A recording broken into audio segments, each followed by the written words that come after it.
ओम नमः शिवाय। शिवजी सदा सहाय। ओम नमः शिवाय। गुरुजी सदा सहाय। गुरुजी के आदेश से मैं अपना अगला सत्संग गुरुजी की प्यारी संगत जी के साथ साझा करना चाहती हूँ।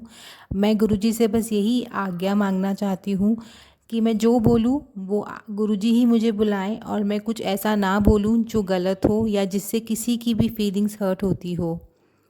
मैं जो आज अपना सत्संग शेयर करना चाहती हूँ ये राखी का है। जैसा कि सब संगत जी को पता है 19 अगस्त मंडे को राखी थी और मुझे उससे पहले से ही गुरुजी के मैसेजेस आने शुरू हो गए थे कि मैं राखी के दिन तुझे स्पेशल गिफ्ट दूंगा, 2 दिन में तुझे बहुत बड़ी खुशखबरी मिलेगी, 2 गिफ्ट मिलेंगे।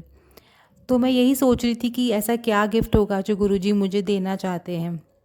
क्योंकि राखी सोमवार यानी मंडे को थी और उस दिन मेरा सावन का व्रत भी था। तो एज़ यूजुअल की तरह मैं सुबह उठी। मैं सुबह जल्दी उठ के मंदिर जल्दी चली गई थी क्योंकि उसके बाद मुझे राखी के त्यौहार के लिए अपने इन लॉज़ के पास जाना था। तो मैं जनरली मैं हर सोमवार को शाम को मंदिर जाके शाम को गुरुजी के ऊपर अपने शिव जी के ऊपर जल अर्पित करती थी। लेकिन उस दिन क्योंकि त्यौहार था और मुझे जाना था तो मैंने सुबह ही अपनी सारी पूजा क्रिया जो भी मुझे करनी थी मैंने कर ली। मैं गुरुजी पे जल भी अर्पित करके आई। उसके बाद पूजा के बाद मैंने कड़ा प्रसाद बनाया और गुरुजी को उसका भोग लगाया। ऑल थ्रू दिस टाइम मेरे मन में यही चल रहा था कि गुरुजी ने मुझे कहा था कि वो मुझे एक एक नहीं बल्कि 2 गिफ्ट आज देने वाले हैं, तो वो क्या होगा। मेरे को बस उसी की क्यूरियोसिटी, उसी की एक्साइटमेंट थी। मैं अपने इन लॉज़ के पास जब गई वहाँ पे एज़ यूजुअल जो हर बार ही होता है, मेरे इन लॉज़ के साथ मेरा रिलेशनशिप थोड़ा डिफरेंट है। सब लेडीज समझ ही सकती हैं कि एक मदर इन लॉ अपनी डॉटर इन लॉ के साथ, बहू के साथ हमेशा कुछ एक्सपेक्टेशंस रख के रखती है। और मेरी सास भी ऐसी हैं, वो हर हर बार मुझसे कुछ ऐसा एक्सपेक्ट करती हैं जो इम्पॉसिबल हो जाता है। और वो हर जब भी मैं उनसे मिलने जाती हूँ, क्योंकि मैं अपने लॉ से अलग रहती हूँ, तो उसका उसका रीज़न मैं अपने पिछले सत्संग में शेयर कर चुकी हूँ। तो जब भी मैं वहाँ पे जाती हूँ अपने हस्बैंड अंकल जी के साथ, तो कोई ना कोई ऐसी बात मेरी मदर इन लॉ ज़रूर कर देती हैं जो दिल को चुभ जाती है। एंड उस दिन तो त्यौहार था, तो मैं एक्सपेक्ट तो यही करके गई थी कि वो मुझे कुछ ना कुछ बोलेंगी और मेरा मन ख़राब हो जाएगा। पर फिर भी त्यौहार का तो मान रखना पड़ा और रखना ही होता है, अच्छी बात है। तो मैं उस मन से मैं उनके पास गई। हर बार की तरह इस बार भी उन्होंने बहुत सारी बातें मुझे बोली, काफ़ी टॉन्ट्स कसे। बट मैं गुरुजी का मंत्र अंदर अंदर पढ़ते जा रही थी और मैं गुरुजी से ये बोल के गई थी कि गुरुजी आप मेरे साथ चलिएगा और मेरे साथ ही वापस आइएगा। आप मुझे हर पल मेरे साथ रहिएगा, क्योंकि मैं कमज़ोर पड़ जाऊंगी और इतनी क्वेश्चंस, इतने रॉन्स है कि हो सकता है मेरा मेरा सब्र का बांध टूट जाए। क्योंकि आप एक लेवल तक ही पेशेंस रख सकते हैं, लेकिन कोई इंसान अगर आपको कंसिस्टेंटली पोक करता रहे तो कभी ना कभी तो आप जवाब देंगे ही। तो वहाँ पे इरिस्पेक्टिव ऑफ द फैक्ट कि मैं त्यौहार पे उनसे मिलने गई हूँ, मेरी नंद और मेरी मदर इन लॉ वो कंटिन्यूसली मुझे किसी न किसी बात पे पोक करे जा रहे थे, टॉन्ट्स मारे जा रहे थे। बट मैंने गुरुजी का ही मंत्र जाप अंदर मन में किया और मैंने अपनी तरफ से उन्हें बिल्कुल अच्छे से क्लियरली जवाब दे दिया जो मुझे देना था। मैं उनकी किसी बात के आगे झुकी नहीं। और मुझे ऐसा लगता है कि किसी गलत बात के आगे झुकना सही भी नहीं होता। आगे गुरुजी की मर्ज़ी। अगर मैंने कुछ गलत किया होगा तो गुरुजी ज़रूर मुझे क्षमा कर देंगे, क्योंकि मैंने जो भी बोला वो आउट एज एन रिस्पॉन्स ही बोला। लेकिन मैं फिर भी गुरुजी से हाथ जोड़ के क्षमा मांगना चाहती हूँ कि अगर मैंने कुछ गलत बोल दिया होगा तो प्लीज़ उसके लिए मुझे क्षमा कर दीजिएगा। तो उसके बाद मेरी एक और ननद है जो मैरिड हैं। तो मेरे इन लॉज़ के पास जब वहाँ से गए, उसके बाद हम लोग मेरी ननद के पास गए। वहाँ भी एज़ यूजुअल मुझे बहुत अजीब लगा, मुझे बहुत अलग सा बिहेव किया गया मेरे साथ, जैसे हर बार ही होता है। पर ऑल थ्रू वहाँ मेरे इन लॉज़ के घर से निकल के मेरी ननद के घर तक जब हम गए, तो मैंने तब भी यही बोला कि गुरुजी चलिए मेरे साथ चलिए। और मुझे उनकी प्रेजेंस पल पल महसूस हुई। हम गाड़ियों के पीछे कभी 7 नंबर्स के रूप में, कभी एंजल नंबर्स के रूप में, या कभी किसी गाड़ी के पीछे जय गुरुजी, ब्लेसिंग्स ऑलवेज गुरुजी दिख जाता था। तो उससे मुझे ये हमेशा से ये फ़ील हो रहा था कि गुरुजी मेरे साथ ही हैं, वो मुझे गाइड करते जा रहे हैं और कहीं ना कहीं वो मुझे कह रहे हैं मैं तेरे साथ ही हूँ, आगे जो भी होगा वो मैं सब देख लूँगा। अम, अब मैं जब अपनी ननद के घर पहुंची, वहाँ हमने राखी बनाई, सारा त्यौहार संपन्न हो गया। पर बैक ऑफ द माइंड मेरे मन में यही चल रहा था कि गुरुजी ने मुझे एक गिफ्ट की बात बोली थी, और वो गिफ्ट मुझे किस रूप में मिला मैं अभी आपसे शेयर करती हूँ। मैं वहाँ पर अकेली ही बैठी थी क्योंकि मेरा व्रत था और मैं ना कुछ खा सकती थी ना पी सकती थी। मैंने एक ही जगह एक बार बैठ के खाना था, जो मैं सुबह कर चुकी थी। पानी भी मैं अपना साथ लेके गई थी क्योंकि मुझे कहीं और नहीं पीना था। तो मैं अकेली ही बैठी हुई थी। मैंने अपने हस्बैंड से बोला कि आप लोग खा रहे हैं क्योंकि आपका व्रत नहीं है, तो मैं अपना टाइम पास करने के लिए मैंने उनसे उनका फ़ोन बोरो किया कि मैं आपके फ़ोन में गेम्स खेल लेती हूँ, ताकि मीनवाइल जब तक आप अपना खाना स्नैक्स का टाइम ख़त्म करेंगे, मैं इतने अकेले बैठ के मुझे ऑकवर्ड नहीं लगेगा। तो मैं गेम ही खेल रही थी, बट समहाउ मेरे माइंड में आया, इनके मैसेजेस आ रहे थे व्हाट्सएप पे और बहुत सारे मैसेजेस अनरेड थे। तो मेरे मन में आया कि इतने सारे मैसेजेस अनरेड हैं मेरे हस्बैंड के फ़ोन में, ये क्यों नहीं पढ़ते हैं। तो मैंने जैसे ही वो खोला, मेरी जो ननद है, जो अनमैरिड हैं, उनकी चैट्स खुली मेरे हस्बैंड के साथ, और उसमें मुझे कुछ ऐसा पढ़ने को मिला कि मेरे पैरों तले ज़मीन खिसक गई। मेरे बारे में मेरे हस्बैंड और मेरी ननद इतनी सारी बातें कर रहे थे जो मेरे अगेंस्ट थी। अगर आप बोले वो चुगली करना, तो वो मेरी चुगली कर रहे थे मेरे पीठ पीछे। मुझे बहुत बुरा लगा, एक बार तो मुझे रोना भी आया। और मेरा फ़र्स्ट, यकीन मानिएगा संगत जी, मेरा फ़र्स्ट रिस्पॉन्स ये निकला कि गुरुजी ने मुझे कहा था मैं तुझे एक गिफ्ट दूंगा। तो शायद वो यही गिफ्ट था कि वो मेरे सामने मेरे हस्बैंड की और मेरे इन लॉज़ की सच्चाई लाना चाहते थे, जो मेरे लिए बहुत बड़ा गिफ्ट था।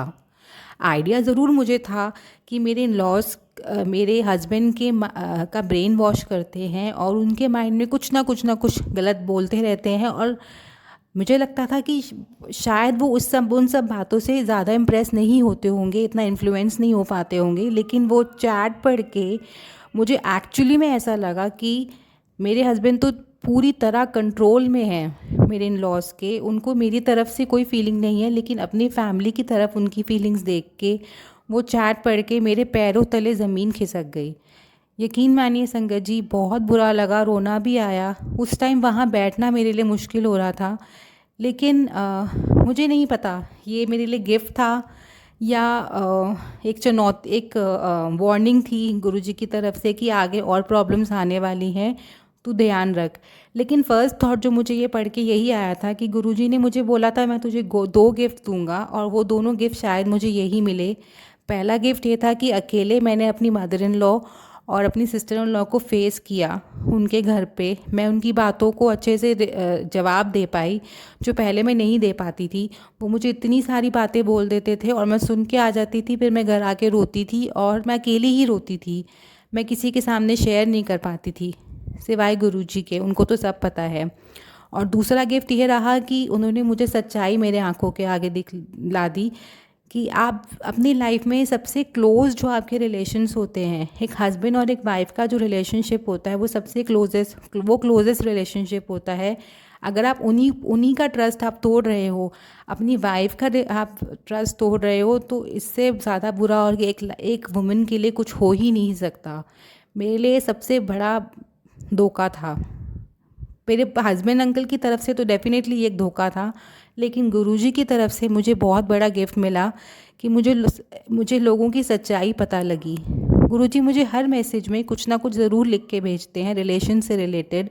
हर बार मुझे यही मैसेज आता था कि तेरे अपने ही तेरे दुश्मन बने हैं, पर मैं समझ नहीं पाती थी कि मेरे अपने कौन से हैं। लेकिन अब मुझे बहुत क्लियर हो रहा है कि मेरे अपने यानी मेरे इन लॉज़ की तरफ से वो मेरे अपने नहीं हैं। मैं कितना भी उनके लिए अच्छा करना चाहूँ, अपनी तरफ से कोशिश करना चाहूँ, लेकिन मेरे सारे एफ़र्ट्स हमेशा फ़ेल हुए हैं। और इस बार भी मुझे ये पता लगा कि मेरे एफ़र्ट्स फ़ेल ही हुए हैं। मैं उनके लिए कुछ भी करना चाहती हूँ, लेकिन एंड रिज़ल्ट में हमेशा मैं ही बुरी बन जाती हूँ। मेरे हस्बैंड हमेशा एक विक्टिम के रूप में नज़र आते हैं कि अगर वो दुखी हैं, उनकी लाइफ़ में कुछ भी प्रॉब्लम हो रही है तो वो मेरी वजह से ही है। अगर ऐसा है तो फिर मेरी लाइफ़ में भी प्रॉब्लम्स हैं, लेकिन मैंने तो कभी मेरे हस्बैंड को कॉन्विक्ट या मैंने कभी उनको क्रिटिसाइज़ नहीं किया कि आपकी वजह से कुछ है। ना मेरी फैमिली में कभी मेरी फैमिली में से किसी ने भी उनको क्वेश्चनिंग करी। ये तो हमेशा मेरी तरफ उनकी तरफ से ही होता है कि मुझ पे सारे मेरी तरफ क्वेश्चंस उठते हैं, हर बार मुझे क्रिटिसाइज़ किया जाता है।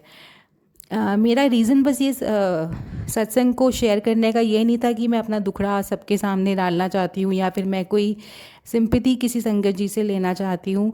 मैं बस यही बताना चाहती थी कि गुरुजी के जो मैसेजेस हमारे लिए आते हैं वो डेफ़िनेटली हमारे लिए ही होते हैं, कहीं ना कोई वो हमारी लाइफ से कनेक्टेड होते हैं।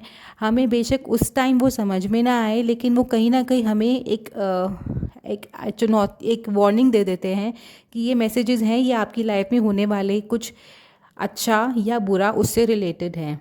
मुझे गिफ्ट्स के बारे में गुरुजी का मैसेज आया था, मेरे को समझ नहीं आ रहा था कि वो गिफ्ट क्या है, लेकिन मेरे लिए वो गिफ्ट कुछ इस रूप में आया। अब उसे मैं गिफ्ट मान लूँ या उसे मैं वार्निंग मान लूँ आगे के लिए, या उसको मैं एक स्टेपिंग स्टोन मान लूँ कि आगे मुझे लाइफ अकेले जीनी है और गुरुजी मुझे केपेबल बना रहे हैं, स्ट्रॉन्ग बना रहे हैं लाइफ को फेस करने के लिए। गुरुजी के बहुत से मैसेजेस आते हैं, उसमें यही वो बोलते हैं कि मैं तुझे अंदर से मजबूत बना रहा हूँ, एक कॉन्फिडेंट पर्सन बना रहा हूँ ताकि तू आगे जाके लाइफ को अच्छे से हैंडल कर सके।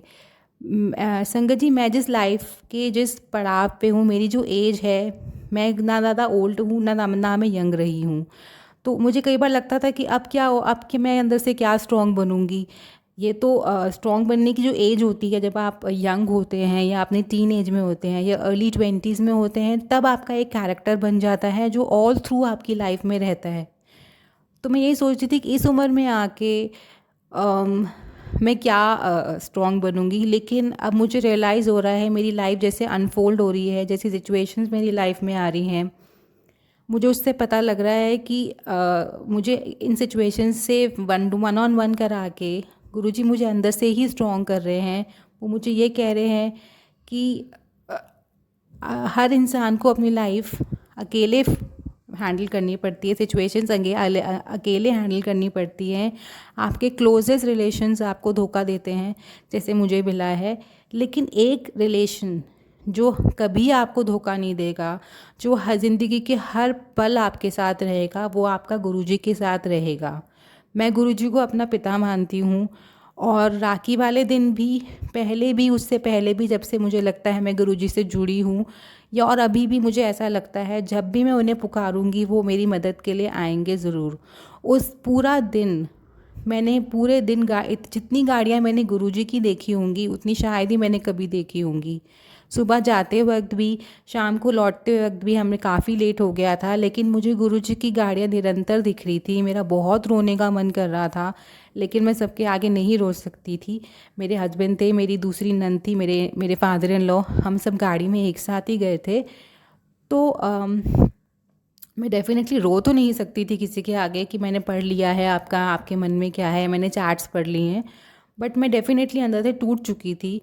और मुझे ऐसा हो रहा था कि मैं फटाफट से घर जाऊं, कमरा बंद करूं, लाइट बंद करूं एंड बहुत ज़ोर से रोऊं कि ये मेरे साथ क्या हो गया। और उस टाइम जो आपको एक इमोशनल सपोर्ट चाहिए होती है, वो मुझे गुरुजी से ही मिल रही थी। मैं हालांकि सत्संग नहीं सुन पा रही थी, बिकॉज़ मैं इन लोगों के आगे नहीं सुन सकती, लेकिन मैं सत्संग के कैप्शन ज़रूर पढ़ती जा रही थी। जो भी सत्संग आए थे, मैं उनको बस उनके हेडलाइंस, जो उनके कैप्शंस होते हैं, मैं वो पढ़ती जा रही थी। वो कहीं ना कहीं मुझे एक रिलैक्सेशन दे रहे थे कि गुरुजी मेरे साथ ही हैं, वो मेरी सिचुएशन समझ रहे हैं और मेरी सिचुएशन ज़रूर सॉल्व हो जाएगी। अभी नहीं, अभी प्रॉब्लम है, लेकिन वक्त हमेशा सेम नहीं रहता है। ज़रूर आगे जाके मेरी प्रॉब्लम सॉल्व होगी, मुझे गुरुजी पे विश्वास है। मेरा एक और सत्संग है जो मैं शेयर करना चाहती हूँ संगत जी के साथ। कुछ दिन पहले की बात है, बहुत बारिश हो रही थी रात को, और जैसा कि मैं पहले भी सत्संग में शेयर कर चुकी हूँ, मैं स्ट्रे डॉग्स को खाना खिलाती हूँ। और कभी कभार मुझे स्ट्रे घूमती हुई गौ माता भी दिख जाती हैं, तो मैं उनको भी खाना खिलाना मुझे बहुत पसंद है। तो उस दिन बहुत बारिश हो रही थी, मैं डॉगीज़ को खिला के ही आ रही थी। अचानक से मैंने बहुत सारी गाय का झुंड देखा जो गली के कोने पे ही खड़ी थी। तो मेरे मन में आया कि ये भी तो भूखी हो ही सकती हैं। अगर इनको तो बस सुबह ग्वाले जो होते हैं वो ले जाते हैं और दूध दो के उसके बाद सड़क पे छोड़ देते हैं, शाम को फिर ले जाते हैं। मेरे मन में यही बात आई, लेकिन बहुत तेज़ बारिश हो रही थी। तो मैंने गुरुजी से सिर्फ इतनी अरदास की थी, इतनी प्रार्थना की थी कि गुरुजी बस 2 मिनट के लिए आप ये बारिश बंद कर दीजिए। मैं गौ माता जी को ब्रेड खिला आती हूँ, क्योंकि मेरे पास और कुछ सुविधा अभी थी नहीं, उस टाइम कुछ बना हुआ नहीं था। तो मैं उन्हें ब्रेड खिलाया हूँ, उसके बाद आप बारिश बेशक वापस शुरू कर दीजिएगा। और गुरुजी आप यकीन नहीं मानेंगे, और संगत जी आप यकीन नहीं मानेंगे, गुरुजी ने मेरी अरदास पूरी कर ली। जो बारिश इतनी तेज़ हो रही थी, मूसलाधार बारिश हो रही थी, वो इतनी कम हो गई, एकदम ड्रिजलिंग पे आ गई। मैं फटाफट से ब्रेड लेके आई और मैंने वहाँ जो गौ माता जी बैठी थी उनको मैंने ब्रेड दे दी। हालांकि उन्होंने वो ब्रेड नहीं खाए, क्योंकि बारिश की वजह से वो उठ के जाने लगी। वो शायद कोई शेड ढूंढ रही थी। मेरी बस यही मजबूरी रही कि मैं उन्हें अपने घर के अंदर शेड नहीं देख सकती, क्योंकि मैं खुद एक फर्स्ट फ्लोर पे रहती हूँ, रेंट पे रहती हूँ, और मेरे पास ऐसी सुविधा नहीं थी कि मैं उन्हें कुछ शेड में रख सकती। अगर मेरा अपना पर्सनल घर होता तो डेफ़िनेटली मैं उन्हें अपने घर के अंदर आने देती कि जब तक बारिश नहीं रुकती आप शेड में रहिए। मैंने गुरुजी से अरदास करी हुई है कि मुझे जब भी मेरा अपना घर, मेरा तो क्या, जब भी गुरुजी अपना अपना घर देंगे, जो गुरुजी का घर होगा और जहाँ पे हमें रेंट पे नहीं रहना होगा, तो मुझे ऐसा घर दें जहाँ पे मैं स्ट्रे डॉग्स या और स्ट्रे एनिमल्स को शेड दे सकूँ, उन्हें वहाँ रहने की जगह दे सकूँ, अगर इतना हो सके तो। हालांकि मुझे पता नहीं मेरी औकात कितनी है, मैं हमेशा रेंट पे रहूँगी या मुझे कभी घर मिलेगा, ये तो गुरुजी जाने। लेकिन मेरी ये अरदास ज़रूर है। तो मैं कमिंग बैक टू जो बारिश वाले दिन की बात जो मैं शेयर कर रही थी, तो मैंने उन गौ माता जी को दिया, लेकिन वो बारिश की वजह से चलती जा रही थी, तो वो रुक के ब्रेड नहीं खाना चाहती थी। मेरे हस्बैंड ने उन्हें ब्रेड खिलानी भी चाही, तो उन्होंने नहीं खाई। तो कोई बात नहीं, मैंने वहीं पेड़ के नीचे रख दी, इस आशा के साथ कि गुरुजी ये ब्रेड बारिश में ख़राब ना हो, बस इतना इतना मुझ पे एहसान कर दीजिएगा, इतनी कृपा कर दीजिएगा कि इस ब्रेड से किसी भी जीव की भूख मिट सके। वो कोई भी जीव हो सकता है, पशु पक्षी हो सकता है, लेकिन ये ब्रेड ख़राब ना जाए, अन्न का अपमान ना हो। इसी आशा के साथ मैं वापस अपने घर आ गई।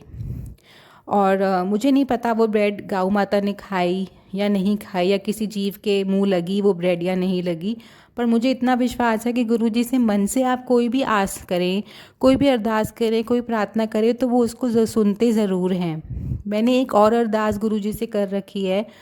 अब जब गुरुजी का इच्छा होगी तभी वो उस अरदास को पूरी करेंगे। वो अभी मैं शेयर नहीं कर सकती, लेकिन जब वो पूरी हो जाएगी तो मैं ज़रूर शेयर करूँगी। और अगर नहीं भी होगी तो मुझे इस बात का कोई गम नहीं रहेगा, क्योंकि मैं तो गुरुजी का शुक्राना करती हूँ, हमेशा ही करती हूँ। जो दिया है उसके लिए भी, और अगर जो नहीं दे रहे हैं तो उसके लिए भी गुरुजी का शुक्राना ही है, क्योंकि कहीं ना कहीं वो हमें वो ही देते हैं जो हमारे लिए अच्छा हो। जो हमारे लिए अच्छा होगा ही नहीं तो उसको लेके भी, उसको पाके क्या फ़ायदा।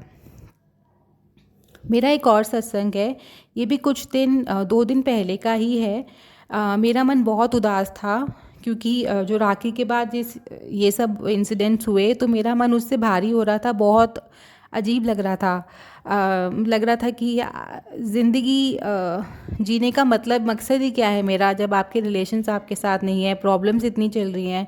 मेरी लाइफ में बहुत मल्टीपल प्रॉब्लम्स चल रही हैं, जो अभी मैं शेयर नहीं करना चाहती किसी के साथ भी, गुरुजी वो जानते हैं। तो मैं उन्हीं बातों को सोच के बहुत दुखी हो रही थी। मैं अपनी किचन में ही खड़ी थी, और सामने मेरे किचन की खिड़की है, तो वहाँ अचानक से 2 कबूतर आए जो मेरी बालकनी में आके बैठ गए। कबूतरों का आना मेरी बालकनी में मेरे लिए बहुत अनयूजुअल है, क्योंकि पहले मैं डेफ़िनेटली मेरी बालकनी में कबूतरों की लाइन लगी रहती थी, झुंड लगा रहता था, क्योंकि मैं उन्हें पहले दाना देती थी। मैंने उनका दाना डालना बंद किया था, वो मैं पहले शेयर कर चुकी हूँ कि एक कबूतर की मृत्यु हो गई थी और एक बिल्ली ने आके कबूतर को मार दिया था। तो उस दिन के बाद से मैं दाना नहीं डाल पाई थी। वो इस बात का दुःख मुझे अभी तक है, आँसू अभी तक निकलते हैं कि बेशक मेरा कष्ट कटा होगा, पर मेरा कष्ट काटने के लिए एक मासूम जीव की हत्या हुई, वो मैं उस बात को आज तक डाइजेस्ट नहीं कर पा रही हूँ। तो जब ये 2 कबूतर मेरे बालकनी में आए, मुझे इतना अच्छा लगा, मेरा मन इतना उदास हो रहा था, मूड ऑफ हो रहा था, लेकिन इन दोनों कबूतरों को देख के जैसे एक शांति सी मिली। मेरा फर्स्ट रिएक्शन यही था, मैंने हाथ जोड़ के गुरुजी का मंत्र बोला, ओम नमः शिवाय, शिवजी सदा सहाय, ओम नमः शिवाय, गुरुजी सदा सहाय। और मैंने गुरुजी का शुक्राना किया। शुक्राना गुरुजी, आप सब संगत जी को अपने दर्शन देते हैं, कबूतर के रूप में, बटरफ्लाई के रूप में, मोर के रूप में, ओम दर्शन के रूप में। इतने रूप हैं आपके जो शायद मुझे सारे पता भी नहीं होंगे, लेकिन मैं उन दोनों कबूतरों को गुरुजी का रूप ही मान के चल रही थी। उनको देख के 2 सेकंड के लिए ही शायद वो यहाँ खड़े बैठे होंगे, लेकिन मेरे मन को शांति पहुँची। जो प्रॉब्लम मेरे दिमाग में बैक ऑफ द माइंड चलती रहती हैं, वो कुछ देर के लिए डिसअपियर हो गई और मेरा पूरा ध्यान उन कबूतरों पे ही था। तो मुझे ऐसे दर्शन देने के लिए आपका बहुत बहुत शुक्राना गुरुजी। मुझे नहीं पता मैं आपका शुक्राना जो करती हूँ ठीक से कर भी रही हूँ या नहीं, या मैं जो अरदास मांगती हूँ वो भी मैं ढंग से मांगती हूँ या नहीं। यकीन मानिए संगत जी, मुझे ज़्यादा पता नहीं है कि सही तरीका क्या होता है अरदास मांगने का। मैं काफ़ी सत्संग सुन चुकी हूँ, लेकिन अभी तक कोई ऐसा सत्संग मेरे पास सामने नहीं आया है जिसमें मुझे ये पता लग सके कि सही तरीका क्या होता है गुरु जी से अरदास मांगने का। क्या पता मैं अरदास जो रखती हूँ उनके आगे, वो मैं ढंग से रख पा रही हूँ या नहीं रख पा रही हूँ, इसलिए मेरी अरदास पूरी नहीं हो रही। मुझे कुछ पता नहीं है। अगर कोई संगत जी या जो ये शेयर अंकल जी जो ये शेयर करते हैं सत्संग, वो इस बारे में मेरी कुछ मदद कर सके तो बहुत मेहरबानी होगी। बस यही मैं शेयर करना चाहती थी। ये 3-4 एक्सपीरियंसेस सत्संग मेरे साथ जो हुए थे, मैं सब संगत जी के साथ शेयर करना चाहती थी। मैं यकीन मानिएगा संगत जी, मेरे मन में ऐसा कुछ नहीं है कि मैं अपना दुखड़ा सबके आगे रोऊं और फिर मैं ये एक्सपेक्ट करूं कि लोग मुझे सिंपैथी दें। बस मेरे मन में आ रहा था कि मैंने काफ़ी टाइम से कोई सत्संग शेयर नहीं किया था। गुरुजी के मैसेजेस भी आ रहे थे कि सत्संग शेयर कर, शुक्राना कर, तेरे सारे कष्ट कट जाएंगे। तो बस मैं उसी एक भाव के साथ कि मैं सत्संग शेयर करूं। शायद मैंने इतने पाप किए हैं, उसमें से कुछ मेरे कर्म सत्संग शेयर करके कट जाए। क्योंकि मैं कई बार एक बात आपसे शेयर करना चाहती हूँ सत्संग जी, संगत जी, मैं हर बार यही सोचती थी कि गुरुजी ये क्यों हो रहा है मेरे साथ ही क्यों, एवरी टाइम मी ओनली। मेरी फैमिली में और लोग भी हैं, बट उनकी लाइफ में प्रॉब्लम्स है, लेकिन कहीं ना कि खुशियाँ भी हैं, मेरी लाइफ में खुशी क्यों नहीं है। तो इसी बात को सोचते हुए गुरुजी ने मुझे इसी से रिलेटेड एक सत्संग सुनाया था एक आंटी जी का। वो भी यही सेम क्वेश्चन गुरुजी से पूछती थी, तो उनको जो आंसर आया था सत्संग में वो ये था कि हमें नहीं पता होता कि हमारे कितने बुरे कर्म हैं जो पिछले जन्म के हैं और इस जन्म के भी हैं। जो हम कर्म करते जा रहे हैं वो बुरे हैं, हमें नहीं पता लगता। तो उन कर्मों को काटने के लिए हमें ये प्रॉब्लम्स फेस करनी पड़ती हैं। उन्होंने एक कहानी के माध्यम से उस सत्संग में कहानी के माध्यम से इस बात को बताया गया था, समझाया गया था। तो मैं भी यही सोचती हूँ कि हम सब इंसान हैं। हम जो कर्म करते हैं, कोई इंसान ये सोच के कर्म या कुछ काम नहीं करता कि वो गलत है। जो भी हम कर्म करते हैं, कोई भी इंसान वो शायद यही सोच के करता होगा कि वो सही कर रहा है, लेकिन वो सही है या नहीं है वो तो गुरुजी जाने। तो इसी सोच के साथ हम कर्म करते जाते हैं और उसमें से हम कुछ कर्म ऐसे भी करते हैं जो गलत होते हैं।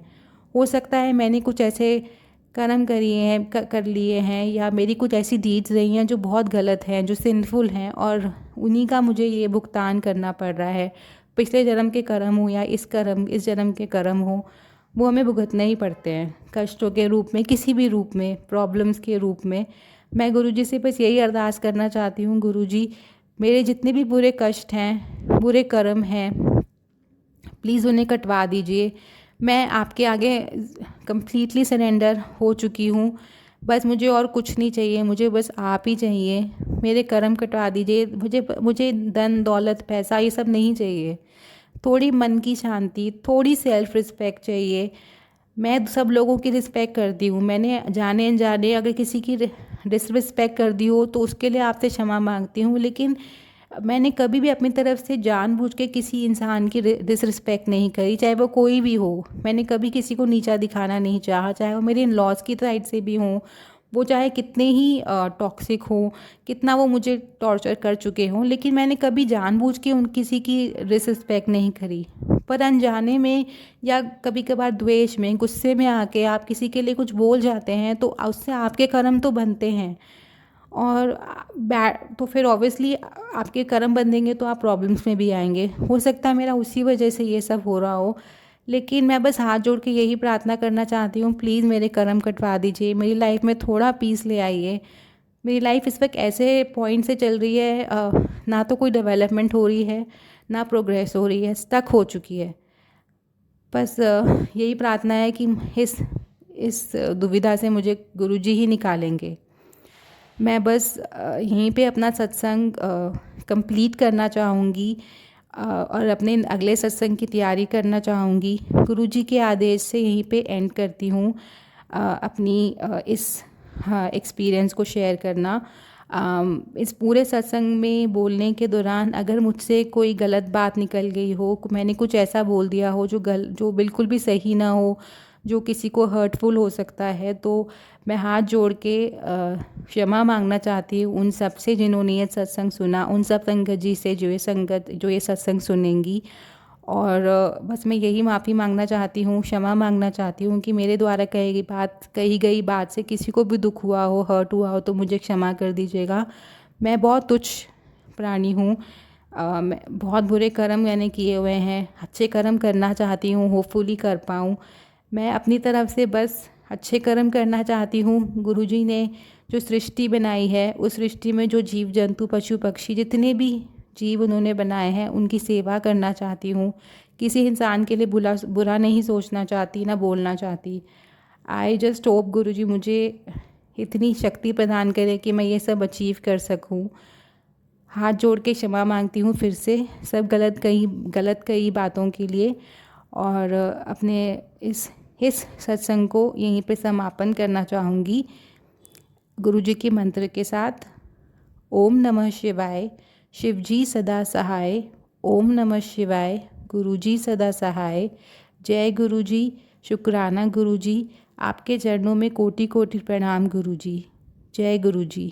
जय गुरु जी, शुक्राना गुरु जी, अनंतम अनंतम अनंतम शुक्राना गुरु जी। गुरु परिवार के सभी संगत जी को जय गुरु जी। अंकल जी एवं उनके परिवार में सबको आपकी मेहर हमेशा मिलती रहे। जय गुरु जी। जय सागर अंकल, आपको जय गुरु जी। मंत्र कहती हूँ। ओम नमः शिवाय, शिव जी सदा सहाय। ओम नमः शिवाय, गुरु जी सदा सहाय। सचमुच शिव जी, महाशिव जी, गुरु जी ही हमारे सबसे बड़े संरक्षक और हमारे सहायक हैं हर बात के लिए। हे गुरु जी, मैं आपके श्री चरणों में आज का शुक्राना रूपी श्रद्धा सुमन अर्पित करती हूँ। साथ में मैं जय भारत माता की जय भी कहना चाहती हूँ। गुरु जी की कृपा से हम भारत माता की भूमि में, अपनी मातृभूमि में हर तरह से सकुशल हैं, और हमारी भारत माता की बहुत सारी कृपा हम सब बच्चों को मिली हुई है। जय भारत माता की जय। मैं कल अपने गुरुपा जी के टेलीपैथी मैसेज पढ़कर भावनाओं में डुबकी लगा रही थी कि क्रमशः मुझे अपने जीवन की कुछ वर्ष पहले की बीती बातें याद आने लगी। संगत जी, मैं अपने जीवन की कुछ घटनाओं, सत्य घटनाएं और कृपा का बखान करना चाहती हूँ। उनकी बढ़ियाई, गुरु जी की बढ़ियाई करना चाहती हूँ। मैं जब जॉब में थी, रिटायरमेंट से पहले स्कूटी चलाकर ही जाती थी। ज़्यादा पुरानी बात नहीं है। स्कूल पहुँचने पर जैसे ही मैं स्टाफ रूम में पहुंची, मेरी स्कूटी बहुत पुरानी भी नहीं थी, 3-4 साल ही हुए थे, कि जैसे ही मैं अपने स्टाफ रूम में पहुंची कि अचानक बम फटने जैसा जोरों से आवाज के साथ ही भयानक विस्फोट हुआ, जैसे टायर फट पड़ा हूँ। मुझे कुछ अंदाजा सा हुआ। मैं बाहर आकर देखने लगी और मेरे देखते ही देखते मेरे स्टाफ के सभी टीचर्स भी आकर देखने लगे और मैं आश्चर्यचकित रह गई, क्योंकि वह मेरी ही स्कूटी थी जो अस्त व्यस्त अवस्था में दिख रही थी। तब मैं अंतरात्मा से अपने परमात्मा महाशिव गुरु जी को अनंतम अनंतम शुक्राना मन ही मन बोलती रही, क्योंकि परमात्मा के दया स्वरूप ही मैं स्वयं सुरक्षित थी। वरना मैं सवार रहती, अगर मैं उस वक्त स्कूटी पर सवार रहती तो न जाने क्या हुआ होता। हे महाशिव, हे मेरे गुरुपा, आपकी इस करिश्मा के लिए बहुत बहुत शुक्राना शुक्राना शुक्राना, अनंतम अनंतम शुक्राना। दूसरा सत्संग ये है संगत जी, कि मेरा दूसरा सत्संग ये है कि जून माह में मेरे मोबाइल में टैक्स संबंधी मैसेज आ रहे थे। एसबीआई के माध्यम से जल्द टैक्स संबंधी डॉक्यूमेंट मुझे जमा करनी है। मैं संबंधित वकील से कॉल कर सभी मैसेज उन्हें अवगत करा रही थी, लेकिन सर्वर डाउन होने के बाद वकील सर ने बोला, अगले 2 दिन फिर मैं कोशिश करती रही, फिर भी तीसरे दिन मैसेज मुझे प्राप्त होते रहे।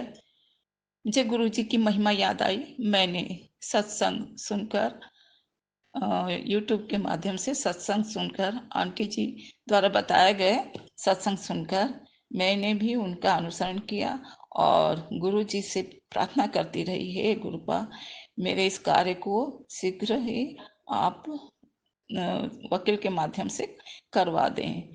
प्रार्थना करती रही और मंत्र बोलती रही। और गुरुजी, मेरे टैक्स संबंधी कार्य में जो बाधा हो रही है उस कारणों को दूर कर दें गुरुजी, और सहजता से वकील के माध्यम से टैक्स संबंधी आवश्यक कार्य, जो भी कार्यवाही है, तत्काल कर डॉक्यूमेंट संबंधी सही स्थान पर पहुंच जाए। ऐसे मैंने अरदास लगाई। और गुरुजी, इस गुरुजी की बात क्या कहूँ मैं, उनकी बड़ाई क्या कहूँ। 10 मिनट ही लगे, केवल 10 मिनट ही लगे। 10 मिनट के अंदर ही मेरा कार्य संपन्न हुआ और जो काम 3 दिन से नहीं हुआ था, रुका हुआ था, वह कार्य मात्र गुरु जी के मंत्र जाप से ही, उनकी कृपा मात्र से ही आसानी से संपन्न हुआ, क्योंकि 10 मिनट के बाद ही वकील सर ने व्हाट्सएप में मुझे सूचना दी कि आपका कार्य संपन्न माने हो गया। ऐसे हमारे गुरुपा बहुत ही हमारे लिए अनमोल गुरु, सदगुरु हैं। आपकी बड़ाई भी अतुलनीय है। आपको अनंतम अनंतम शुक्राना गुरु जी, अनंतम अनंतम शुक्राना। संगत जी, तीसरा सत्संग यही है कि मेरी छोटी बेटी जो जॉब में है, सब इंजीनियर है वह, उसके बहुत अधिक मन्नत मिन्नत और करके शिव कृपा, गुरु कृपा से एक न्यू होम उसने बनवाया है, लेकिन ट्रांसफर उसका नहीं हो पाने के कारण वह चाह कर भी अपने न्यू होम में निवास करने के लिए नहीं आ पा रही है, और उस न्यू मकान का उसे लाभ भी वह नहीं उठा पा रही है, क्योंकि उसका पुत्र जो है बहुत छोटा है, जिसे बड़ों की संरक्षण की आवश्यकता है। जब वह जॉब में जाती है तो पुत्र के लिए भी माने उसकी हिफाजत के लिए भी सोचना जरूरी है। इसलिए उसने अपने न्यू होम को मकान माने न्यू जो मकान है उसको किराए में देने के लिए उसने भरपूर कोशिश की। यह कोशिश लगभग 6 माह तक चलता रहा। मकान बहुत सुविधा युक्त है, किंतु कहते हैं ना, जब तक गुरु कृपा नहीं होती, ईश्वर कृपा नहीं होती, महाशिव जी की कृपा नहीं होती, तब तक कोई भी काम आसान नहीं होता। तब स्वयं बेटी से मैं अपनी बेटी के लिए अरदास करती रही और गुरु से कृपा बरसाने के लिए प्रार्थना की, और अंततः 15 दिन हुए कि एक अच्छी फैमिली किराएदार के रूप में मेरी बेटी के घर में रहने को आ गए। अगस्त माह में किराएदार रहने लगे, जिससे मकान की साफ सफाई देखभाल भी हो सके, यही इच्छा मेरी बेटी की थी।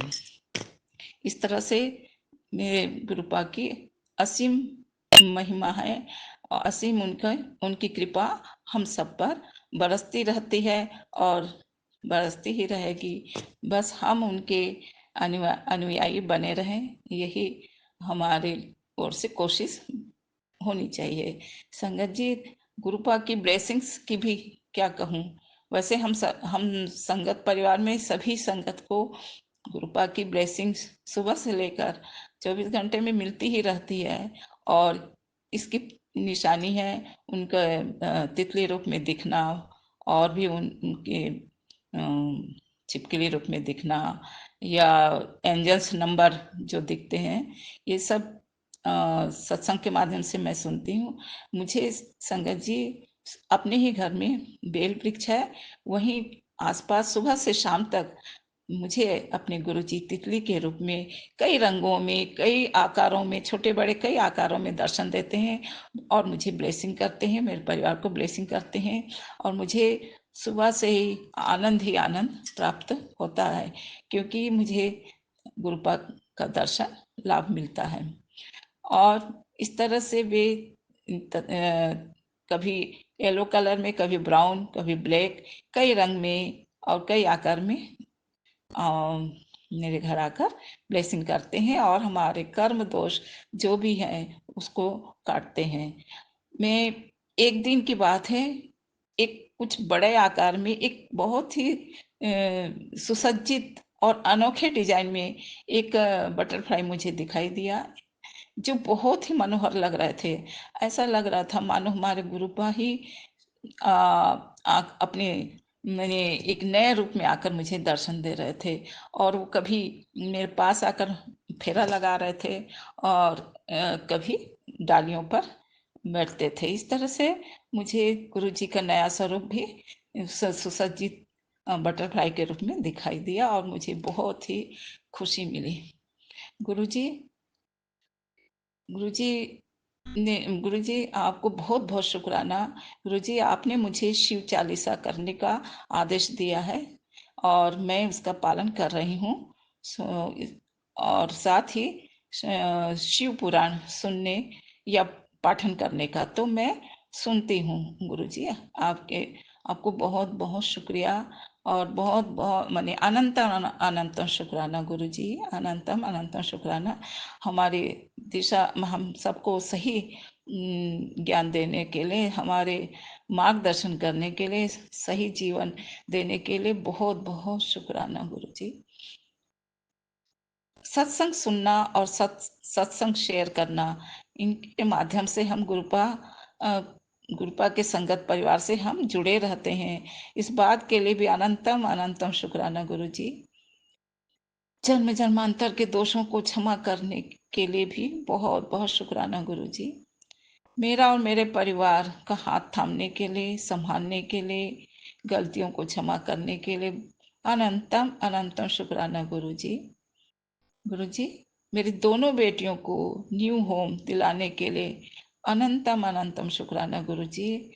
आज वे कुछ अपने आप में कुछ संतुष्टि महसूस करते हैं कि उनका भी अपना न्यू होम बना है, जिससे उन्हें अपने ईश्वर पर बहुत गर्व महसूस करती हैं मेरी दोनों बेटियां।